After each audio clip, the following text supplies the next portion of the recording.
Hello students, पिछले class में हम लोग क्या देखे थे कि आवेश क्या है, आवेश में कौन कौन से गुण होते हैं। ठीक है, उसके बाद हम लोग क्या पढ़े थे, कूलॉम के नियम। ठीक है, उसके बाद हम लोग क्या देखते हैं, कूलॉम के नियम का सदिश रूप। ठीक है, चूंकि ये जो हमारा कूलॉम का नियम है वो किस चीज़ के बारे में बता रहा है, बल के बारे में बताता था। ठीक है, दो आवेशों के बीच में लगने वाले बल के बारे में बताता है कि वो आकर्षण बल होगा या फिर प्रतिकर्षण बल होगा या फिर उसका परिमाण कितना होगा। ठीक है, ये बताता है हमारा क्या, कूलॉम का नियम। तो कूलॉम जैसा कि बल के बारे में बता रहे हैं। ठीक है, तो बल एक क्या है, सदिश राशि है। ठीक है, एक सदिश राशि है, इसलिए हम लोग क्या करते हैं, ये जो हमारा कूलॉम के नियम है उसको हम लोग सदिश रूप में भी देखते हैं। ठीक है, तो हम लोग जो कूलॉम के नियम से जो हमारा दो आवेशों के बीच लगने वाला बल था वो कितना आया था, F = K Q1 Q2 by क्या आया था, R²। ठीक है, और हम लोग क्या देखे थे, ये जो K था उसका वैल्यू वायु या फिर निर्वात में क्या था, 1/4 पाई एप्सिलॉन नॉट। ठीक है, ये क्या हो जाएगा, Q1 Q2 बाई ये क्या हो जाएगा, R²। ठीक है, ये देखे थे हम लोग। ठीक है, यहाँ पर हम लोग इसको सदिश रूप में कैसे लिखेंगे ये देखना है हमको। ठीक है, तो यहाँ पर हम लोग क्या ले लेते हैं कि हमारे पास दो चार्ज है। ठीक है, दो आवेश है, पहला क्या है Q1 और ये दूसरा आवेश क्या है Q2। ठीक है, और ये दोनों के बीच की दूरी क्या है, PQ है। ठीक है, और ये जो हमारा P का स्थिति सदिश है। ठीक है, P का स्थिति सदिश वो क्या है, वेक्टर R1। ठीक है, या फिर सदिश R1। और वैसे ये Q का स्थिति सदिश क्या है, सदिश R2 या फिर वेक्टर R2 ये है।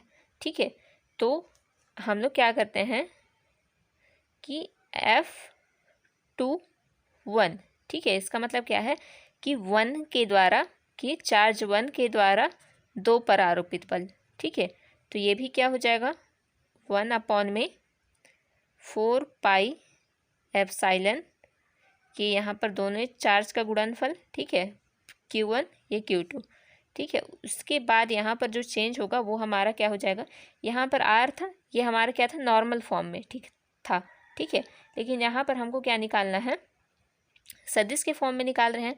ठीक है, तो ये यहाँ पर हमारा क्या हो जाएगा, 2/1 निकाल रहे हैं। ठीक है, इसलिए हमारा क्या हो जाएगा, R2 माइनस ये R1। ठीक है, ये सदिश। ठीक है, और जब भी हम लोग सदिश रूप में लिखते हैं तो वहाँ पर हमारा क्या आता है, यूनिट वेक्टर। ठीक है, यूनिट वेक्टर या फिर एकक सदिश। ठीक है, एकक सदिश क्या होता है, जो कि ये R2 माइनस ये R1, इसका क्या लगे रहेगा, ये इस टाइप से कैप लगे रहेगा। ठीक है, ये क्या बताता है कि जो भी हमारा सदिश होता है, ठीक है, उसकी दिशा क्या है ये बताता है। ठीक है, तो ये हमारा क्या होता है,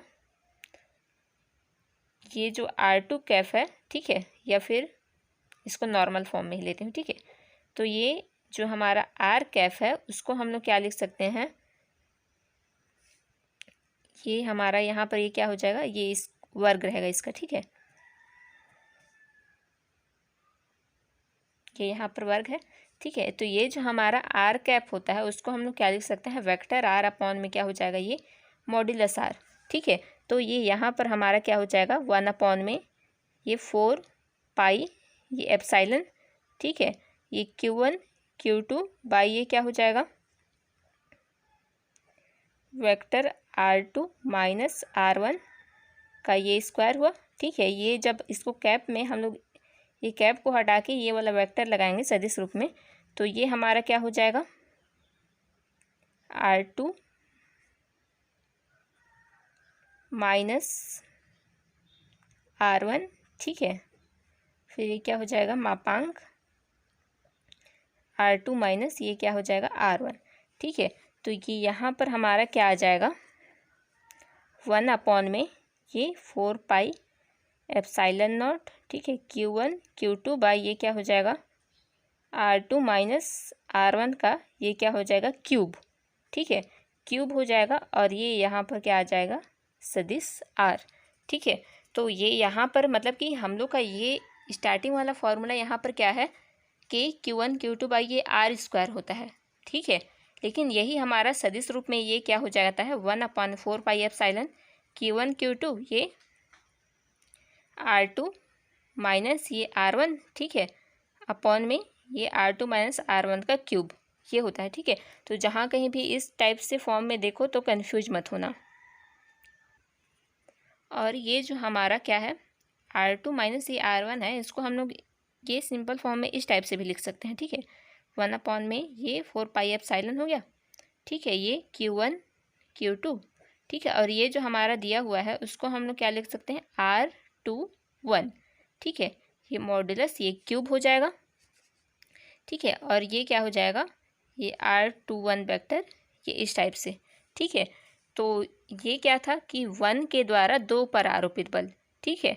वैसे ही हमारा क्या हो सकता है कि 2 के द्वारा, मतलब कि चार्ज Q2 के द्वारा, ठीक है, Q2 के द्वारा Q1 पर आरोपित बल क्या हो जाएगा, 1 ये सब सेम रहेगा, बस ये क्या चेंज होगा, ये सदिश वेक्टर चेंज हो जाएगा, ठीक है। तो ये क्या हो जाएगा, 1/4 pi epsilon Q1 Q2 by ये क्या हो जाएगा, R12 का एक क्यूब, फिर ये वेक्टर R12, ठीक है। तो ये क्या है हमारा कूलॉम के नियम का सदिश रूप, ठीक है। अगला जो हमारा टॉपिक है वो क्या है, बहुल आवेशों के मध्य लगने वाला बल, ठीक है। तो वहाँ पर क्या था, केवल हमारा 2 चार्ज था, ठीक है। तो इस पे मतलब कि Q1 पे Q2 के कारण जो फोर्स लगता था, ठीक है, वैसे Q2 के कारण Q1 पर जो फोर्स लगता था, तो यहाँ पर हमारा कितना था, जस्ट ये फॉर्मूला था, ठीक है। लेकिन यहाँ पर हमारा क्या है, बहुत सारा चार्ज है, ठीक है। Q1 है, Q2 है, ठीक है, Q3 है, हो सकता है यहाँ पर Q4 हो, Q5 हो, Q6 हो, ठीक है। तो ये कहाँ तक गया है, Qn तक गया है। तो यहाँ पर बहुत सारे चार्ज हैं, तो उस कंडीशन में किसी एक पर, ठीक है, किसी एक चार्ज पर इन सारे चार्ज के कारण कितना फोर्स लग रहा है, कितना बल लग रहा है, ये हम लोग निकालेंगे, ठीक है।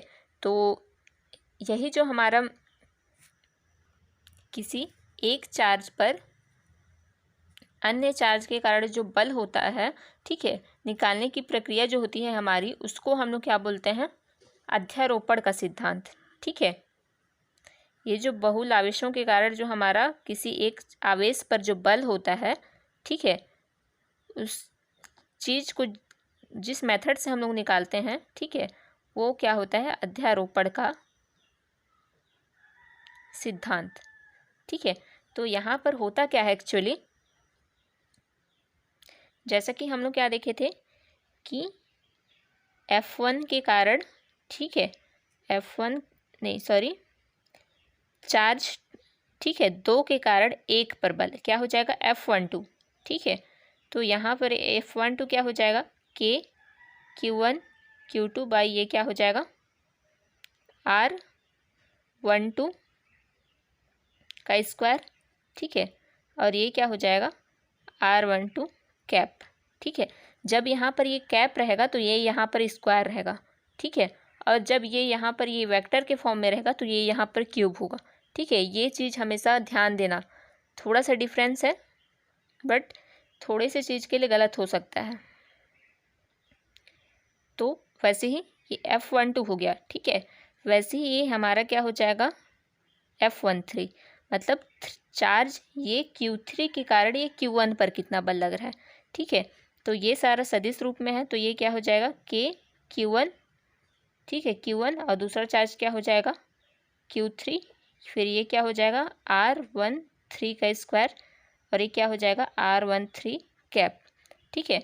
वैसे ही ये हमारा क्या हो, F1n इज इक्वल टू क्या हो जाएगा, K Q1 ये Qn हो जाएगा, ठीक है, क्योंकि Q1 और Qn के बीच में फोर्स लग रहा है, तो क्या हो जाएगा, K Qn बाई ये क्या हो जाएगा, R1n का स्क्वायर, ये R1n का ये कैप क्या हो जाएगा। तो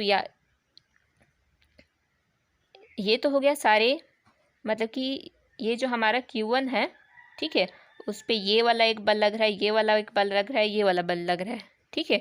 तो अब इसका जो हम लोग परिणामी कैसे निकालेंगे, मतलब कि टोटल फोर्स इसमें कितना लग रहा है, ठीक है। तो ये कुछ नहीं होता है,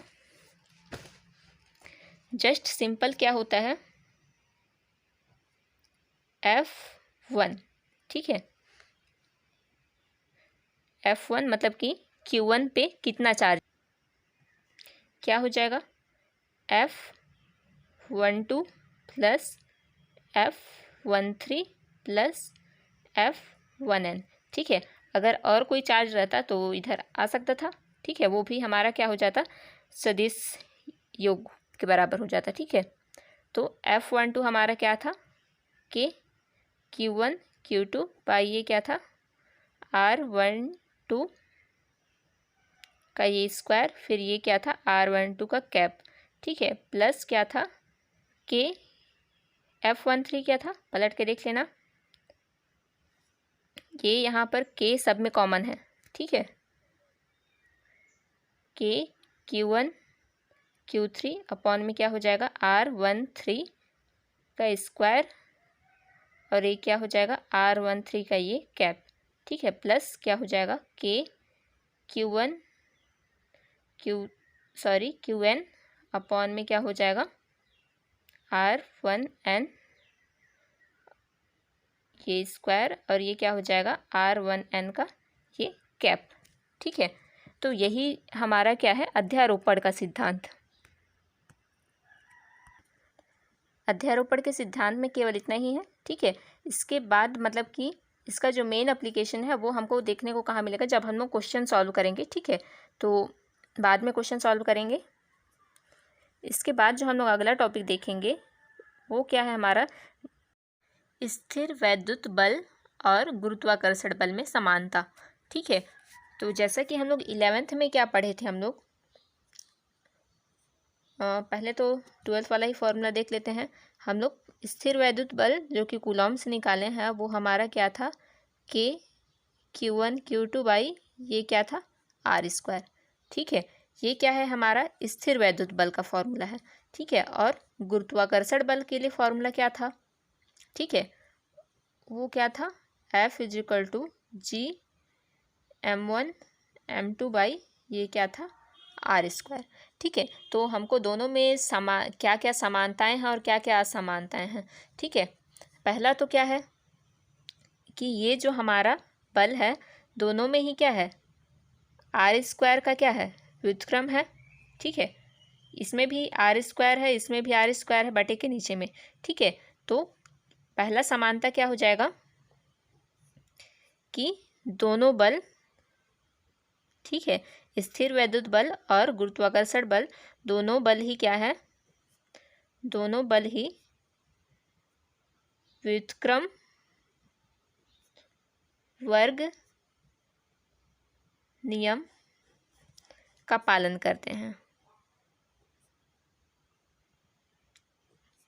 ठीक है। और दूसरा समानता क्या है, दोनों ही संरक्षी बल हैं, ठीक है, स्थिर वैद्युत बल और गुरुत्वाकर्षण बल, ठीक है, दोनों बल क्या हैं, संरक्षी बल हैं, ठीक है। संरक्षी बल बोलने का मतलब क्या है कि ये जो हमारे बल होते हैं, ठीक है, इन बलों के द्वारा जो किया गया कार्य जो होता है वो पथ पर निर्भर नहीं करता है, ठीक है। तो इस प्रकार क्या है, दोनों बल क्या हैं, संरक्षी बल हैं। और तीसरा जो हमारा समानता है वो क्या है कि दोनों बल ही क्या हैं, दोनों बल क्या हैं, केंद्रीय बल हैं, ठीक है, दोनों बल केंद्रीय बल है। और दोनों ठीक है, जब ये स्थिर वैद्युत बल होगा तो क्या हो जाएगा, दोनों आवेशों को मिलाने वाली रेखा के अनुदिश लगता है, और ठीक है, और जब ये गुरुत्वाकर्षण होगा तो क्या हो जाएगा, ये दोनों द्रव्यमानों को मिलाने वाली रेखा के अनुदिश लगता है, ठीक है। तो दोनों बल क्या है, केंद्रीय बल है, और दोनों, ठीक है, आवेश, यहाँ पर क्या लिखूं, आवेशों व द्रव्यमानों को मिलाने वाली रेखा के अनुदिश लगता है, ठीक है। मिलाने वाली रेखा के अनुदिश लगता है। ठीक है, यहाँ पर ध्यान देने वाली, कंफ्यूज मत होना कि आवेश और द्रव्यमान ये मत लेना। ठीक है, क्या है कि जब हमारा विद्युत बल होगा, स्थिर वैद्युत बल होगा, तो वहाँ पर दो आवेश रहेंगे। ठीक है, और उन दोनों आवेशों को मिलाने वाली रेखा के अनुदिश क्या लगेगा? स्थिर वैद्युत बल। ठीक है, और वैसे ही क्या है, हमारा जो गुरुत्वाकर्षण बल है, ठीक है, वो क्या होगा कि दोनों द्रव्यमानों को मिलाने वाली रेखा के अनुदिश लगेगा। ठीक है, इसके बाद जो हमारा चौथा समानता होता है वो क्या है कि ये जो हमारे दोनों बल हैं, ठीक है, गुरुत्वाकर्षण बल और स्थिर वैद्युत बल, दोनों बल निर्वात में भी लग सकते हैं। ठीक है, निर्वात में भी लग सकते हैं। ठीक है, ये तो हमारा क्या हो गया? समानता हो गया। ठीक है, अब इन दोनों बलों के बीच में क्या है? असमानताएं भी हैं। ठीक है, तो ये असमानताएं भी देख लेते हैं। तो असमानताएं को दोनों को अलग अलग लिख लेते हैं। ठीक है, तो ये गुरुत्वाकर्षण बल के लिए, सॉरी, इधर स्थिर वैद्युत ले लेते हैं। ठीक है, ये स्थिर वैद्युत बल हो गया। ठीक है, और इधर क्या ले लेते हैं? गुरुत्वाकर्षण बल के लिए।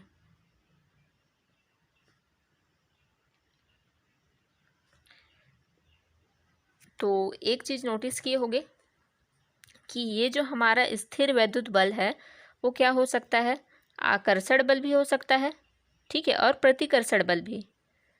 आकर्षण बल और प्रतिकर्षण बल, ठीक है, दोनों हो सकता है।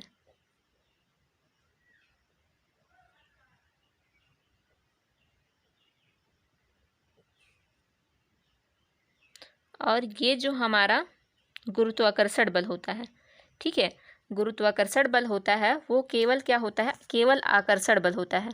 ठीक है, कभी ऐसा हुआ है कि कोई वस्तु ऊपर की ओर फेंक रहे हो और वो ऊपर ही चला जाता है? ठीक है, वो हमेशा पृथ्वी की ओर ही नीचे ही गिरता है। ठीक है, तो इसका मतलब क्या है कि जो ये जो हमारा गुरुत्वाकर्षण बल है वो हमेशा क्या होता है? आकर्षण बल ही होता है। ठीक है, और ये जो हमारा स्थिर वैद्युत बल होता है वो क्या होता है? प्रबल बल होता है। ठीक है, मतलब कि ये जो हमारा गुरुत्वाकर्षण बल होता है उससे स्ट्रांग होता है, प्रबल बल होता है। और ये जो हमारा गुरुत्वाकर्षण बल होता है वो क्या होता है? दुर्बल बल होता है।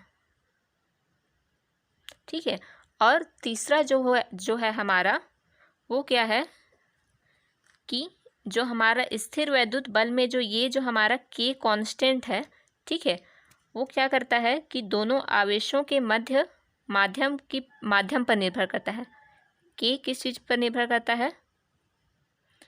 माध्यम पर निर्भर करता है। ठीक है,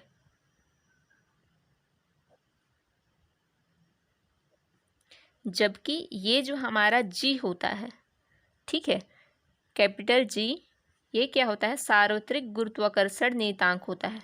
ठीक है, जिसका मान क्या होता है? सभी जगह पर सेम होता है। सार्वत्रिक गुरुत्वाकर्षण नियतांक। ठीक है, इसका वैल्यू तुम कहीं पे भी चले जाओ, सभी जगह पर क्या होगा? सेम ही होगा। ठीक है, क्या होता है? सभी जगह समान होता है।